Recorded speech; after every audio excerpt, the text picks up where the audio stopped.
শেখ আব্দুর রাজ্জাক বিন ইউসুফ সাত পরিবারের পক্ষ থেকে কুরবানি করা যাবে না বলে ফতোয়া দিয়েছেন, এটা কি ঠিক? ভাগে কুরবানির প্রমাণে কোনো হাদিস নেই। ভাগে কুরবানির প্রমাণে আছে জন, ব্যক্তি। যদিও হাদিসগুলি সফরের সাথে সম্পৃক্ত, সফরের কথা না বললেও ব্যক্তি ও পরিবারের পক্ষ থেকে কোনো হাদিস নেই। এ যাবৎ 1990 সাল থেকে নিয়ে এখন পর্যন্ত 7 পরিবারের পক্ষ থেকে একটি প্রাণী কুরবানি করতে হবে এমন কোনো হাদিস আমরা অবগত হতে পারিনি। আপনি নাম নিয়ে প্রশ্ন না করে ভালো। আমার উস্তাদ, উস্তাদ হিসাবে উস্তাদকে সম্মান দিতে হবে। ফতুয়াগত ইখতিলাফ বা একটু মতভেদ থাকতেই পারে, অস্বাভাবিক কিছু না, কিন্তু উস্তাদ হিসেবে সম্মান করতে হবে। তো যেমন আমাদের সভাপতি মহোদয় অধ্যাপক ডক্টর আব্দুল্লাহ ফারুক সালাফি, তিনি আমাদের সেক্রেটারি মহোদয় শহীদুল্লাহ খান মাদানির সরাসরি ছাত্র।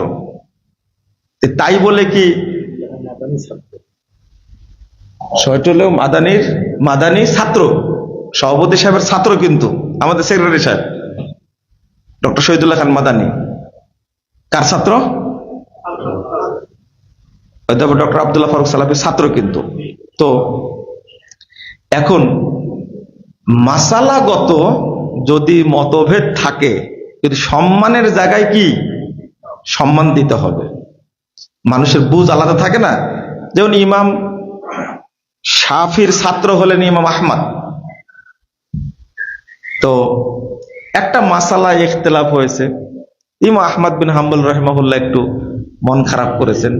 ইমাম শাফি রহিমাহুল্লাহ তার বাড়িতে চলে আসছেন, বলছেন যে দেখো আহমদ, তোমার সাথে একটা মাসালায় মতভেদ থাকলেও বহু মাসালায় কি আমরা একমত না?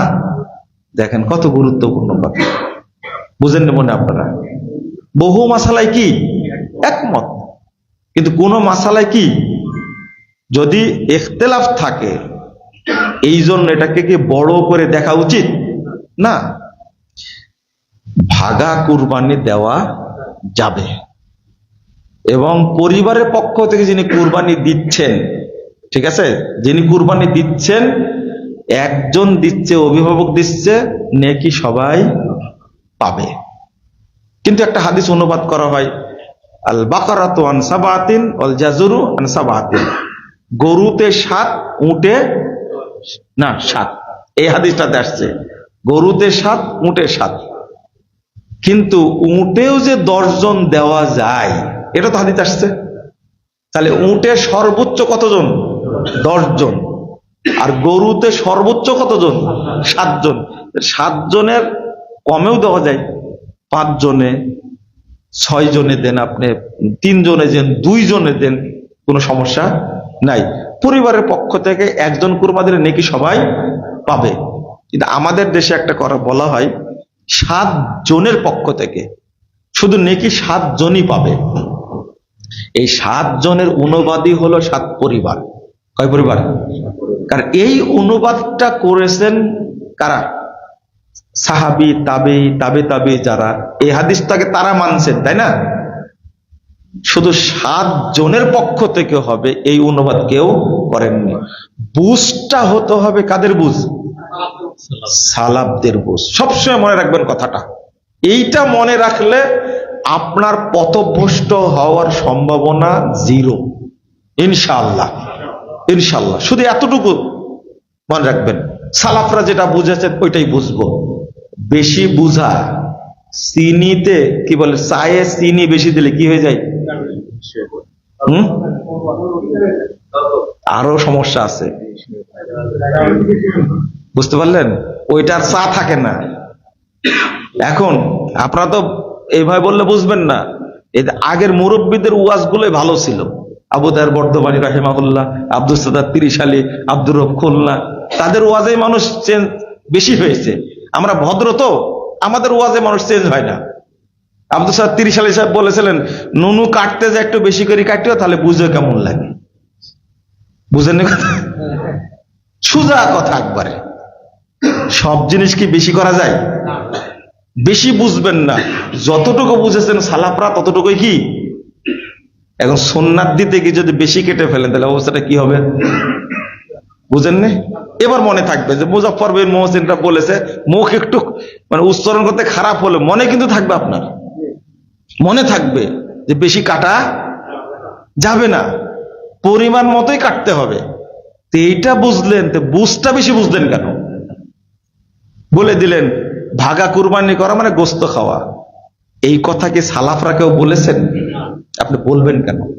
একজন প্রশ্ন করেছে, চাঁদ ওঠার পরে নখ চুল কাটা বন্ধ করবে পরিবারের সবাই, না যিনি কুরবানি দিবেন তিনি? যিনি কুরবানি দিচ্ছেন অভিভাবক, তিনি কেবল নখ চুল কাটা বন্ধ রাখবেন, পরিবারের অন্য সদস্যরা কাটতে পারেন। এটা আমাদের দেশে একটা ঘটনা ঘটে, এটা তো আছে, যারা কুরবানি করতে পারে না তারাও যদি চুল নখ রেখে দেয় এবং 10 তারিখে কাটে, তাহলে পূর্ণ কুরবানির নেকি পেয়ে যাবে। শুনেন, এটা ঠিক নয়। এই হাদিসটা যে বর্ণনা করা হয়, হাদিসটা ঠিক না। যদি শুধু পরিবারের মালিকই কুরবানি কি করতে পারে, কুরবানির মালিক যদি বাদ দিয়ে অন্য সদস্যরা কাটতে পারে, যারা কুরবানি করেনি তাদের জন্য এটা কি বাধ্যতামূলক? না, কাটবে না। ওদের জন্য কোনো শর্ত নাই, যারা কুরবানি করেনি তারা কাটতে পারবে। ওই হাদিসটা চালানো যাবে না। শুধু একজন ব্যক্তি যিনি পরিবারের কি কর্তা, তিনি। এই হাদিসটা সালাফরা এভাবে বুঝেছেন, আমরা যে কিভাবে বুঝলাম। যেমন যিনি কুরবানি করেন নাকি কি শুধু তিনি পান, না সবাই পায়?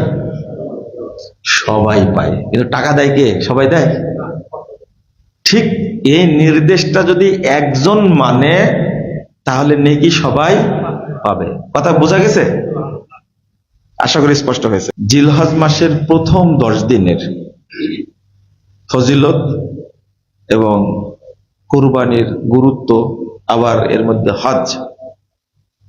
আল্লাহ রাব্বুল আলামিন বলছেন, কসম করে বলছেন, ওয়ালায়ালিন আশর। এই 10 রাত বলতে আল্লাহ বুঝিয়েছেন, যেহেতু আরবি গণনায় গণনাটা শুরু হয় রাত থেকে, সূর্য ডুবে গেলেই কি হয়ে যায়, তারিখ চেঞ্জ হয়। আর আমাদের গণনায় কি রাত 12টা বাজলে কি হয়, দিন চেঞ্জ হয়। এগুলো জানুয়ারির গণনা, জানুয়ারি গণনা এটা, তাই না? আর এইটা হলো কি আল্লাহ প্রদত্ত গণনা।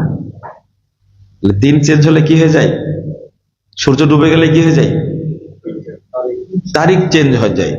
এই জন্যই এখানে 10 রাত বলতে জিলহজ মাসের প্রথম 10 দিনকে বোঝানো হয়েছে। আর প্রথমে জেনে নিলেন যে এই 10 দিনের কসম করেছেন কে? আল্লাহ। এটা একটা এলেম, আল্লাহ এই 10 দিনের কসম করেছেন। সাহাবীরা বলছেন, আল মুরাদু বিল লায়ালিল আশর আশরু জিলহিজ্জাহ। এই 10 রাত বলতে জিলহজ মাসের প্রথম 10 দিনকে বোঝানো হয়েছে। রাসূল সাল্লাল্লাহু আলাইহি ওয়াসাল্লাম বলছেন, অনেকগুলো হাদিস আসছে। সবচেয়ে মজার ব্যাপার হলো, ইমাম তাবারানী রাহিমাহুল্লাহ এই 10 দিনের ফজিলতের উপর একটি হাদিসের গ্রন্থই সংকলন করেছেন, ফাজলু আশরুল জিলহিজ্জাহ। এই 10 দিনের ফজিলত নিয়ে একটা হাদিসের গ্রন্থ সংকলন করেছেন। এখানে 11 নম্বর একটা হাদিস নিয়ে আসছেন। রাসূলুল্লাহ সাল্লাল্লাহু আলাইহি সাল্লাম বলছেন, আফজালু আইয়ামিদ দুনিয়া আইয়ামুল আশর। অর্থাৎ যত দিন আছে, আরবি গণনায় 360 দিনে 1 বছর। তো 360 দিনের মধ্যে আল্লাহর নিকটে সবচেয়ে ফজিলতপূর্ণ গুরুত্বপূর্ণ দিন হলো জিলহজ মাসের প্রথম 10 দিন। এখন এখান থেকে কিন্তু রমজান আউট হয়ে গেল, তাই না? আমরা বলি বছরে সবচেয়ে গুরুত্বপূর্ণ দিন হলো রমজানের দিনগুলো, তাই না? তাই না? অথবা বলি রমজানের শেষ 10টি রাত আল্লাহর কাছে সবচেয়ে কি গুরুত্বপূর্ণ। এখন আপনারা বলেন, রমজানের দিনগুলো বেশি গুরুত্বপূর্ণ না জিলহজ মাসের এই প্রথম 10 দিন বেশি গুরুত্বপূর্ণ? আপনারা উত্তর দেন। জিলহজ মাসের 10। মাশাআল্লাহ, আলহামদুলিল্লাহ। এটা কিন্তু একটা ইলম। রমজানের আল্লাহ কসম করেননি। কদর রাত্রি নিয়ে একটা সূরা আছে না? কি সূরা? ইন্না আনজালনাহু ফি লাইলাতিল কদর। এখানে কসম নাই, কিন্তু এই 10 রাত্রির আল্লাহ কি করেছেন? কসম করেছেন। মানে অনেক গুরুত্বপূর্ণ এটা। আরেকটা বিষয় হলো এখানে যে সহিহ বুখারীর হাদিস, রাসূলুল্লাহ সাল্লাল্লাহু আলাইহি ওয়াসাল্লাম বলছেন, মা মিন আইয়ামিন আল আমালুস সালিহ ফিহিন্না আহাব্বু ইলাল্লাহ মিন হাদিহিল আইয়াম, ইয়ানি আইয়ামুল আশর। যত দিন আছে সমস্ত দিনে যত ভালো আমল করা হয় তার মধ্যে আল্লাহর কাছে শ্রেষ্ঠ আমল হলো জিলহজ মাসের প্রথম 10 দিনের আমল। সাহাবীরা প্রশ্ন করলেন, বলো ওয়ালাল জিহাদু ফি সাবিলিল্লাহ ইয়া রাসূলুল্লাহ। আল্লাহ রাসূল সাল্লাল্লাহু আলাইহি ওয়াসাল্লাম, জিহাদও কি এর চেয়ে উত্তম না? এর বাইরে কেউ যদি জিহাদ করে? রাসূল সাল্লাল্লাহু আলাইহি ওয়াসাল্লাম জবাব দিলেন, ওয়ালাল জিহাদু ফি সাবিলিল্লাহ, না, আল্লাহ রাস্তায় যদি কেউ জিহাদেও যায় তবুও 10 দিনের যে আমলের নেকি, এই নেকিটা পাবে না। তবে ইল্লা রাজুলুন খারাজা বিনাফসি ওয়া মালি ফালাম ইয়ারজি বিশাইয়্যিন মিন যালিক। রাসূল সাল্লাল্লাহু আলাইহি ওয়াসাল্লাম বলছেন, তবে হ্যাঁ, এই 10 দিনের বাহিরে যদি কোনো ব্যক্তি জিহাদে চলে যায়, যাওয়ার পরে সে নিজে ফিরে আসলো না এবং তার সম্পদ ঘোড়া কিছুই ফিরে আসলো না, এই ব্যক্তি এই 10 দিনের মতো আমলের সওয়াব পাবে। এবার কি বোঝা গেল? অন্তত একটা জিনিস বোঝা গেল, এই 10 দিনের আমলের দাম কতটুকু হতে পারে, এতটুকু বোঝা গেল। বা সমান, মানে একজন ব্যক্তি জিহাদে গেছেন, ওই ব্যক্তিরও কোনো খোঁজ নেই, আবার তিনি যে সম্পদ নিয়ে গেছেন, তিনি যে ঘোড়া বা উট নিয়ে গেছেন, সেটাও আর ফিরে আসেনি। এই ব্যক্তি এই 10 দিনের আমলের সমপরিমাণ সওয়াব পেতে পারে। তাহলে এই 10 দিনের গুরুত্ব আল্লাহর কাছে কত বেশি হতে পারে। কিন্তু আমরা এই 10 দিনের ফজিলত সম্পর্কে অতটা জানিও না, গুরুত্বও দেই না। আরেকটা হাদিস এসেছে আপনার 1472 নম্বর 74 নম্বর হাদিস, দারিমির মধ্যে রাসূলুল্লাহ সাল্লাল্লাহু আলাইহি ওয়াসাল্লাম বলছেন, মা মিন আমালিন আসকা ইনদাল্লাহি আযজা ওয়া জাল ওয়া আ'জামা আজরান মিন খায়রিন তা'মালুহু ফি আশরিল আযহা।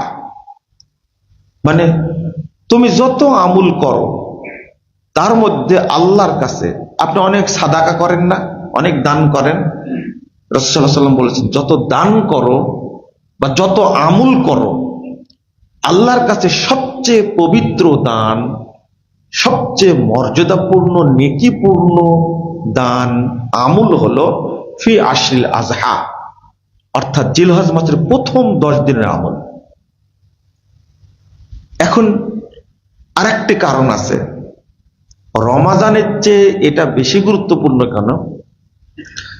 রমাজানে সিয়াম আছে, সালাত আছে, কিন্তু হজ আছে কি? হজ আছে? রমাজানে কি হজ হয়? হজ কোন মাসে হয়? জিলহজ মাসে। এই জিলহজ মাসের প্রথম 10 দিনের হজ আছে, উমরা আছে, সালাতও আছে।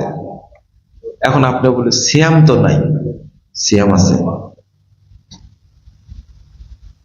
আপনার 2417 নম্বর হাদিস, নাসাইর মধ্যে খুলবেন, রাসূল সাল্লাল্লাহু আলাইহি ওয়াসাল্লামের নিয়ম ছিল তার স্ত্রী বলেছেন যে কানা নবী সাল্লাল্লাহু আলাইহি ওয়াসাল্লাম ইয়াসুমু তিসআম মিন জিলহিজ্জা।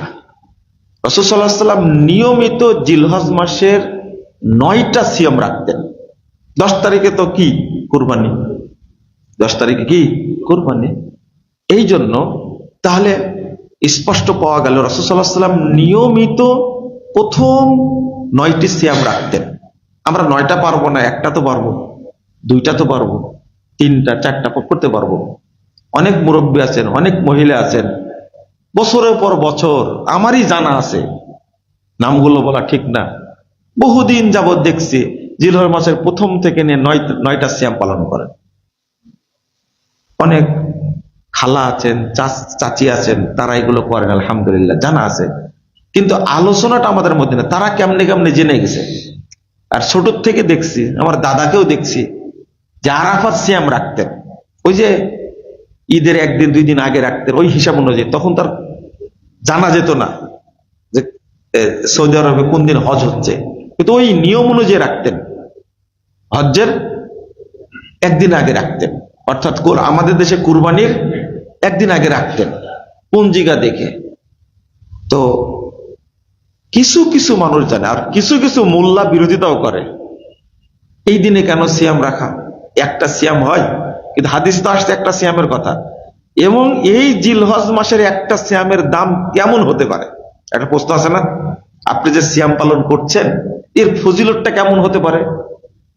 যেমন আরাফার মাঠের এত ফজিলত যারা হাজি তারাই শুধু পাবে, কিন্তু আল্লাহ মাহরুম করেননি যারা আরাফার মাঠের বাহিরে সারা পৃথিবীতে আছে। রাসূল সাল্লাল্লাহু আলাইহি ওয়াসাল্লাম বলছেন, 1162 নম্বর হাদিস, না সহিহ মুসলিম, সিয়ামু ইয়াউমে আরাফা আহতাসিবু আলাল্লাহ আইয়ুকাফিরা সানাতাল্লাতী ক্বাবলা ওয়াস সানাতাল্লাতী বাদা। কি ফজিলত যে আরাফার দিনের একটা সিয়াম সম্পর্কে, যারা আরাফার মাঠে উপস্থিত থাকে হাজিরা, তাদের জন্য তো সিয়াম নাই, তার কারা রাখবে? যারা বাহিরে আছে। একটা সিয়াম যদি কেউ রাখে, আমি আল্লাহর কাছে আশা করি এই একটা সিয়ামের বিনিময়ে বিগত 1 বছর, সামনে 1 বছরের সমস্ত পাপকে আল্লাহ ক্ষমা করে দেবে। তাহলে বোঝা গেল একটা সিয়ামের ফজিলত জানতে পারলাম, তাহলে এই বাকি দিনগুলোর ফজিলত কেমন হতে পারে। আমি এতটুকু না হলেও বলতে পারি যে এই প্রথম 9 দিনের সিয়ামের ফজিলত আল্লাহর কাছে অনেক দামি। আর একটা বিষয় আছে এখানে, দেখেন এই 10 দিনের মধ্যেই কিন্তু আরাফা, তাই না? আরাফা তো এই 10 দিনের মধ্যে না, 9 তারিখ আরাফা। মিনা কোন তারিখে? 8 তারিখে। মুজদালেফা 10 তারিখ। 10 তারিখে পাথর মারা। একটু চিন্তা করেন। এখন যদি বলি যে হজ্জের উদ্দেশ্যে কেউ যদি আলাদা আলাদা করে আপনি হিসাব করেন, হজ্জের জন্য বেরিয়ে গেছেন আপনি, তাবরানীতে একটা হাদিস আসছে, রাসূলুল্লাহ সাল্লাল্লাহু আলাইহি সাল্লাম বলছেন, হজ্জের জন্য বেরিয়েছে ওই ব্যক্তি, একটা বিমানের পাখা মিনিটে কয়বার ঘুরে বলতে পারবেন? আপনি বলতে পারবেন? কোন বিজ্ঞানীরা এ যাবৎ বলেছে এতবার ঘুরে? রাসূল সাল্লাল্লাহু আলাইহি ওয়াসাল্লাম বলছেন, হাজির বাহন যত ধাপ পদক্ষেপ নেবে প্রত্যেকটা বিনিময়ে তার পাপ ক্ষমা করতে থাকবে, এবং তার প্রত্যেকটা ধাপের বিনিময়ে আল্লাহ তার আমলনামায় নেকি লিখতে থাকবে। এবার বিশ্লেষণ করেন তো, এটা কিন্তু হজ্জের জন্য শুধু। উমরা তো সারা বছর চলে, তাই না? হজ তো চলে না। এবার রাসূল সাল্লাল্লাহু আলাইহি ওয়াসাল্লাম বলছেন, এক সাহাবীকে বুঝাচ্ছেন, শোনো, তুমি যখন আরাফার মাঠে উপস্থিত হবে, তখন এমনি 1348 নম্বর হাদিস সহিহ মুসলিমের মধ্যে এসেছে, রাসূল সাল্লাল্লাহু আলাইহি ওয়াসাল্লাম বলছেন, মা মিন ইয়াউমিন আকসারা আইয়ুতিকাল্লাহ ফীহি আবদান মিন ইয়াউমি আরাফা মিনান নার।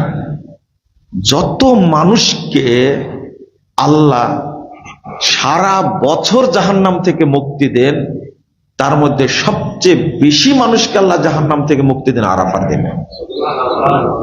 রমাজানে এত মানুষকে জাহান্নাম থেকে মুক্তি দেন না, এটা সহিহ মুসলিমের হাদিস। আরাফার দিন সবচেয়ে বেশি মানুষকে আল্লাহ মুক্তি দান করেন। আরাফার মাঠে আল্লাহর ঘোষণা, ইয়ানজিলু ফিস সামাই দুনিয়া, সারা বছর আল্লাহ দুনিয়ার আসমানে আসেন প্রতি রাত্রিতে। কখন? শেষ রাত্রিতে আসেন, রাত্রে। কিন্তু আরাফার দিনে আল্লাহ দুনিয়ার আসমানে আসেন দিনের বেলায়। ওয়ায়ুবাই বিহিমুল মালাইকা, এবং ফেরেশতাদের সাথে গর্ব করে বলেন, এই ফেরেশতারা মা আরাদা হাউলাই, এরা কি চাই? এরা তো এসেছে চুলগুলো উস্কো খুস্কো ধুলাই মলিন হয়ে এসেছে, ওদের গায়ে কিছু নাই, কি চাই? ইশহাদু, তোরা সাক্ষী থাকো, ইন্নী কদ গফারতু লাহুম, আমি আল্লাহ তাদের সব পাপ ক্ষমা করে দিলাম।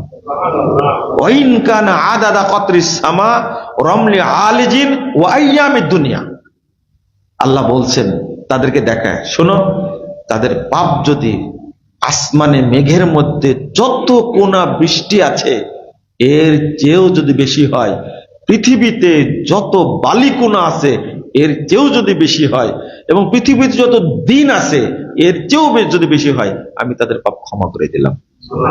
রাসূল সাল্লাল্লাহু আলাইহি ওয়াসাল্লাম বলছেন, গাসালাহুল্লাহু লাক, তোমার জন্য আল্লাহ সমস্ত পাপকে ধুইয়ে দিবেন। এরপরে যদি কোনো ব্যক্তি পাথর মারে, কি মারে? এই যে আমরা বলি না আল্লাহু আকবার, একটা করে পাথরে। কেউ হজে গেছেন না? এখানে আছেন তো? তো রহমানী সাহেবের ছেলে বসে আছেন, গেছেন অবশ্যই। তো এই যে আল্লাহু আকবার বলি আমরা, তাই না?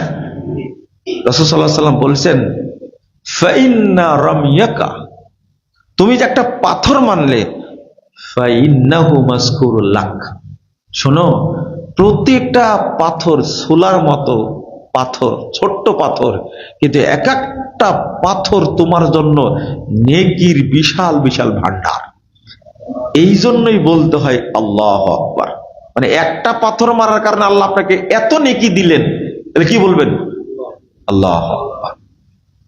কয়টা পাথর মারতে হয়? প্রথম দিনে 7টা, পরের দিনে 21টা, তারপরের দিনে 21টা, তারপরের দিনে 21টা। সুবহানাল্লাহি ওয়া বিহামদিহি। আমরা তো ভাবিনি এটা পাথর মারার মধ্যে এত নেকি আছে। এরপর রাসূলুল্লাহ বলেন, শোনো, এরপর তুমি মাথার চুল কাটো না, তুমি কাটেন না, চেঁচে ফেলেন? চেঁচে ফেলা হয়। রাসূল সাল্লাল্লাহু আলাইহি ওয়াসাল্লাম, আচ্ছা আপনারা বলেন তো দেখি, কেউ কোনোদিন হিসাব করে বলেছে আপনার মাথায় কতটা চুল আছে? স্যার, এরকম কোন আপনাদের মনোবিজ্ঞানী এরকম কোন হিসাব পেয়েছেন? কোন বিজ্ঞানী হিসাব দিছে? এইগুলো পারে না কেন বিজ্ঞানীরা? উত্তর দেন তো আমাকে। যে জিনিসটা শরীয়ত হিসাব করেছে, আল্লাহর জ্ঞান যেটা, সেটা হিসাব করা খুব কি আজও কেন বলতে পারেন? একটা মেশিন ধরবে, বলে দেবে যে এত কোটির চুল আছে এর মধ্যে। কেন পারে না? কেন পারে না? রাসূল সাল্লাল্লাহু আলাইহি ওয়াসাল্লাম বলছেন, প্রতিটি চুলের বিনিময়ে আল্লাহ রাব্বুল আলামিন তার আমল নামায় নেকি লিখে দেন। একজন মানুষের কত কোটি চুল আছে খেয়াল করেছেন আপনি? এরপরে রাসূল সাল্লাল্লাহু আলাইহি ওয়াসাল্লাম বলছেন, তুমি যখন এবার তওয়াফে ফরজ তওয়াফ শেষ করবে, তুমি যখন তওয়াফ শেষ করে দিলে, সাথে সাথে তুমি ওই দিনের মতো পবিত্র হয়ে গেলে যে দিন তোমার মা তোমাকে জন্ম দিয়েছে। এটা কিন্তু জিলহজ মাসের ফজিলত, এই 10 দিনের ফজিলত। জিলহজের বাহিরে যদি আপনি উমরা করেন, এই ফজিলত নাই। জিলহজের বাহিরে আপনি তওয়াফ করবেন, ফজিলত কতটুকু জানেন? প্রতি ধাপে তওয়াফের ফজিলত, প্রতি ধাপে আল্লাহ একটা নেকি দিবেন আর একটা পাপ মাফ করবেন। কিন্তু জিলহজ মাসের মধ্যে হজ্জের তওয়াফ করলে কি ফজিলত?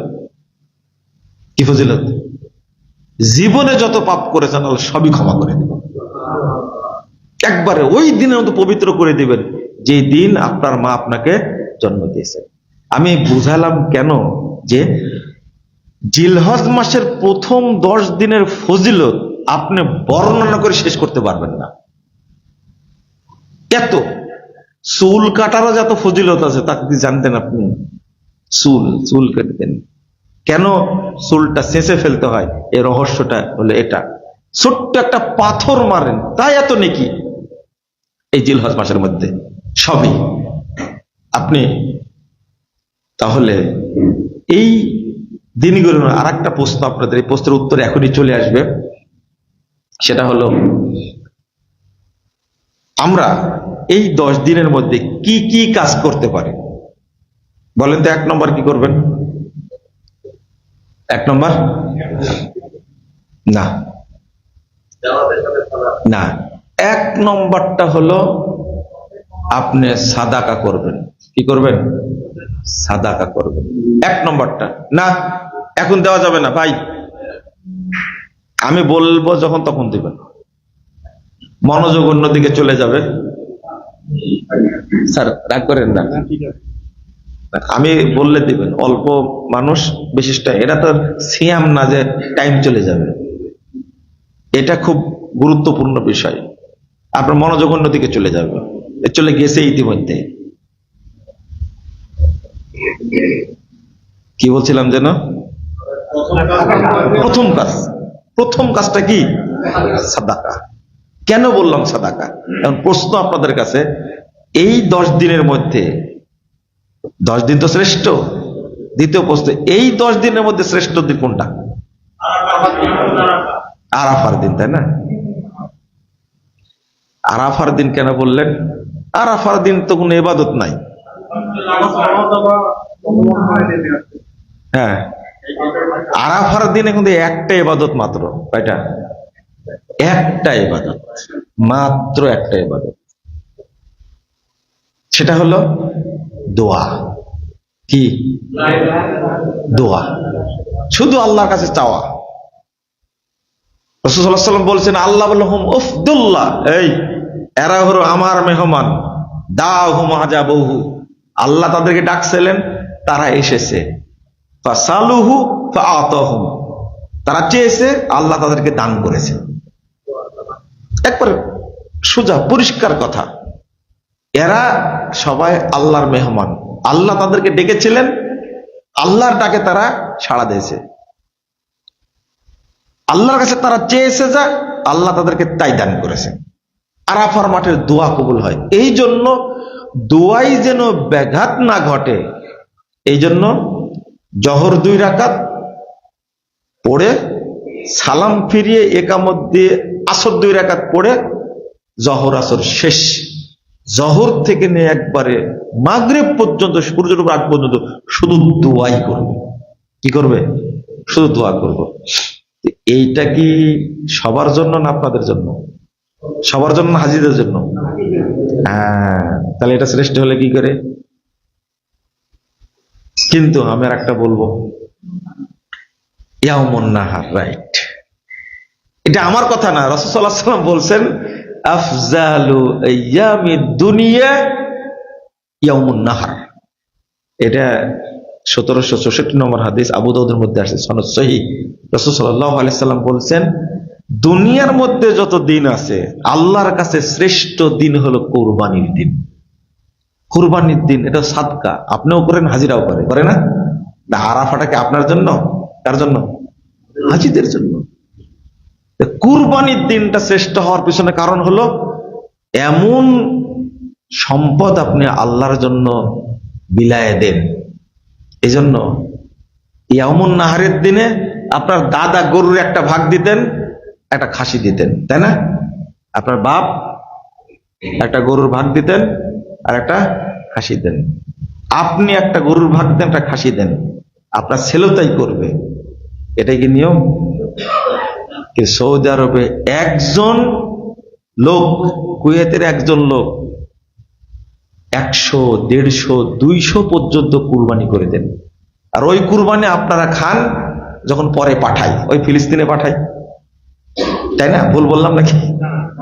আমাদের দেশে পাঠায় গরিবদের জন্য, এরা চোরগুলো খায়, যারা রাজনৈতিক চোর, যারা এরা খায়। আপনাদের দেয় না তো, তাই না? দেয় কি? স্কুলে দেয়, মাদ্রাসা এটা এতিমদের জন্য পাঠায়, গরিবদের জন্য পাঠায়।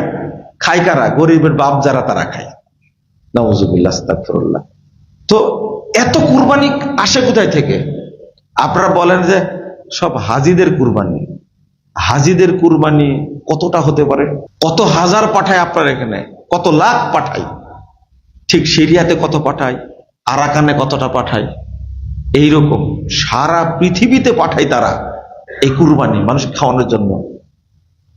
আর আমরা কুরবানি করি মাত্র কয়টা? একটা। কেন 10টা করতে পারেন তো করেন, সারা বছর করেন না। দান যদি করতে চান, রমাদানে করবেন সাদাকা, সরি কি, যাকাত। রমাদানে কি দিবেন? যাকাত দিবেন। আর দান করবেন কখন? এই জিলহজ মাসের এসে। আপনি চেষ্টা করেন। আমার গ্রামে মনে করলেন যে 20 জন গরিব মানুষ আছে, আপনি বললেন যে আপনি 20টা ছাগল কিনলেন, এই তোমরা কুরবানি দাও, এটা আমার পক্ষ থেকে।